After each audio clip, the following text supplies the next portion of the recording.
That's the problem. When a man is trying to check a man and have a conversation with a man, it's one woman who tries to jump in and be Captain Saver. Let a man handle business. And I shouldn't be talking to you like that because you like my grandma. Now I don't want to do that, but I'm just saying, let a man have a conversation with a man sometimes. Hold on. You gonna hold your I wasn't trying to call you old guy. Hey, now you gonna take a Hold on. I got kids older than you. I was not trying to call you old, lady. Oh, Lord have mercy. I can't do it. Your wife is older. I was not trying to call you old. I would slap the out of your little bitty ass. Okay. I wasn't even trying to do it. You wouldn't do that. Lady, oh, you wouldn't do that. You wouldn't do that. Yes, I would. You would. Wife is. Oh, lady, that's fine. That's fine. Hold on. Get in your feelings. Because you knew what I'm trying to say. Like, was it his fault, or did she walk away over feelings, ego, or hypergamy? And what are you basing that on? Personal stories or actual stats? Because saying men lost good women without context makes it sound like men are just out here fumbling blessings, when in reality, a lot of these women never solid to begin with. So what do you mean? All right, and where are you getting it from? So here's the problem. When I try to dissect this and I start saying, why are women leaving in a divorce? Y'all gonna say, or what usually happens, not y'all. What's usually gonna happen is you're gonna say that it's a term y'all use where you group it all together, irreconcilable differences. But when you actually go into what the reasons are, infidelity, finances, things like that, you failed her. You failed that woman. But wait a minute, irreconcilable difference. That's just a branch. Infidelity is not top of the divorces, though. Infidelity is not number one in divorce, though. But again, because you monologue, now you're going on and on about stuff that's not true. I'm contextualizing it. And the majority of women have. I'm starting with the divorce rate first. You said something earlier. I'm starting with the divorce rate first. Something about when, lady. Oh, I'm starting with the divorce rates first. I'm gonna bring it back down to you. I will bring it back down to younger ages. Though, Shannon. I'm starting with the divorce rates. I'm attacking it from all different angles. If you give me a second, because I'm a stat person. Bring it up. Bring up why. What are the top 5 reasons? What are the top reasons? On the list. I can't, Darwin. I can't answer you, bro. That's the problem. When a man is trying to check a man and have a conversation with a man, it's one woman who tries to jump in and be Captain Saver, nigga. Let a man handle business. And I shouldn't be talking to you like that because you like my grandma. Now I don't want to do that, but I'm just saying, let a man have a conversation with a man sometimes. Hold on. You gonna hold your. I wasn't trying to call you old guy. Now you gonna take a. Hold on. I got kids older than you. I was not trying to call you old, lady. Oh, Lord have mercy. I can't do it. Your wife is older. I was not trying to call you old. I would slap the fuck out of your little bitty ass. Okay. I wasn't even trying to do. You wouldn't do that. Lady, oh, you wouldn't do that. You wouldn't do that. You wouldn't do that. Yes, I would. You wouldn't do that. Wife is, lady, oh, that's fine. That's fine. Hold on. Get in your feelings. Because you knew what I was trying to say. You knew what I was trying to say. You wouldn't do that. You are is it fair to really feed it to the emotions? Feed it. Let her feed it to it. Go ahead, get emotional. Get emotional. Go ahead. Get emotional. You're being disrespectful. Get emotional. Okay. Because at the end of the day, now you see how to win brownie you keep interrupting me, ma'am. Be quiet. You keep interrupting me. If I'm talking and you jump in, we're not getting anywhere with this. Let's let a couple people jump in real fast. Let's get. He asked me a question. I'm trying to address it from the divorce rates to the young age. Let's get Push a chance to talk. He hadn't get a chance to speak in a minute. I can't. Hey, Darwin, I have to answer your question on the back end. You got it. He ain't no was a pookie. He still is a damn pookie. I didn't even say no rhetoric. All right. I'm over here talking about hold on. We're gonna try to get a couple cats in here. I can't answer the question. I try and answer the question. Hold on. You cutting him off. We gonna let Push, then we're gonna jump to you, Marcus, and we're gonna try to get everybody in there. I'm just enjoying the conversation, but I was just kind of looking at some of the data, and it doesn't really speak to infidelity being the main reason for divorce. It's actually the emotional intelligence of the male on the role, and then the second part was a traditional component to that. Sorry. My bad. I do think there's a lot of emotional discussion going on just based on personal experience. I do have a group of men that I fellowship with regularly, and everyone is married except me. I'm divorced, but they still have the same values. We see things differently, but it does not make them men in their relationships and marriages any different from what we're talking about now. They just have differences with their spouse. Everything is based on that specific relationship, and we're generalizing every relationship or every marriage. And it then goes down to us having these discussions about all men and all women. And of course, statistically, it's going to be that way because we have to kind of lump everything together. But if we're just talking about now, divorces are not ending because of infidelity, not the top reason.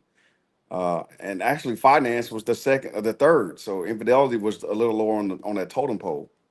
Then that goes back to if the man is not emotionally intelligent enough to identify his wife's or spouse's emotional needs, that does not mean he's a bad husband. He's just not emotionally inept to understanding where she is. He's not out there. It didn't even say infidelity. So he's not cheating. He's not doing those things that we're talking about.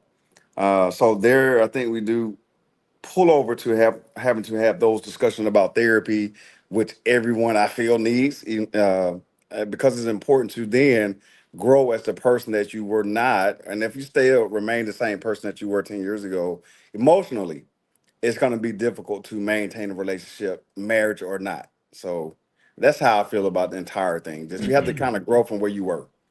Okay, so Push. Go ahead, Marcus. I think so. I think what's happening is, and I suffered from this for a very long time in this spaces, and I think Shannon may suffer from this as well.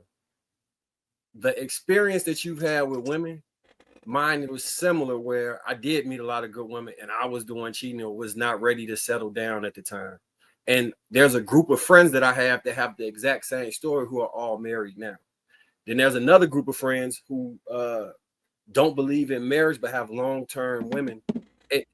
It seems to me that the men that I know that are privileged have their way with the market, which kind of speaks to the overall point of the men in the red pill saying that the top 20 or 30% of men have all the selection. So it will seem like it's an abundance of good women, which I always composite like, yeah, it's good women everywhere. You can find a woman very easily, but that's not in general all the men's perspective. Right. And they're running into issues where they may see a good woman, but she's not attracted to them for whatever reason. And the women that they have access to aren't the quality of women that seem to be in abundance for certain men. So I think it's a privilege component to it that I was initially missing. I don't know if you see currently, but yeah, I think that may be a part of this conversation. That's why it seems like we're missing each other when it's just life experiences are vastly different. Because I when they said that a lot of men don't have sex or are abstinent, I thought it was a lie initially when I came into this space. I just knew that this was not real. I'm like, man, everything, I don't know. They do what they want. They have their way in this world. But that's not the story for everybody. And right. coming from the perspective of somebody that has it, to talk to the other people who are now having the same experience, it comes off as dismissive to their life experience. And then that's when we get the most pushback. You're right. And I wouldn't try. If I can speak this time, yeah, go ahead. If I can speak just for 10 seconds, I wasn't even trying to bring in antidotes. Now I did that with the family and stuff like that, but what I was trying to say, when you look into the top reasons for divorce, right? What we do as men, I was trying to address it from a divorce area first, and then move to when we are young, because we are immature and things of that nature. That's what I was going to do. So the divorce reasons, right? Women initiate most of the divorces. No one disproves that. No one disproves that. But when you go into the why, what we do as men, we throw every scenario, even if it's infidelity, abuse, and finances. Look it up. Look up the top reasons. That's all I'm asking. Look up the top reasons why women are leaving. Okay, I'm trying, even though it's gonna hurt, I think men are failing in those areas. Infidelity. Why would she stay if she cheat? I'm not saying every man. I'm going by the statistics of why they leaving. So when you look up why they leaving and you read it, right? The men will say, F that, that's irreconcilable differences. I'm saying you can't just throw that all under an umbrella and say irreconcilable. No, because if it's a valid reason for her leaving, then she should leave. She was right to leave. As a matter of fact, Kevin Samuels even said so. So that's all I'm saying. She was right to leave. I'm not saying every man has went through this type of thing. So I was addressing it from the divorce rate. I do think men are majority of the problem sometimes, while women are opting out and saying, I can't do this no more. Now, when we are younger, hold on, well, just last point. When we are younger as men, women mature faster than men. Is there a disagreement there? Is there a disagreement? No? Okay. Sometimes when we in our young age, let's just be honest, we will have a good woman. She down for us. She would do everything for us, but we are so young in the head still. And then when you get later on in life, be like, damn, what was I thinking? Because your frontal lobe is developed. That's all I was trying to say. I wasn't trying to pander. I wasn't trying to gaslight. I wasn't trying to do none of that. I was trying to contextualize information. Now, if you want to combat it and say I'm wrong, that's fine. But that's all I was trying to say, bro. And lady, Shannon. Hey, Shannon. Hold on real quick. Let me say something, Dr. Lady. But I get the thing about and most people probably agree that women mature faster than men. Me personally, I don't. I have a different perspective on it, and it's highly respected because it's highly supported. But and I don't want to go down that. But and just in short, I would say any other gender that has more experience is younger is going to have the opportunity to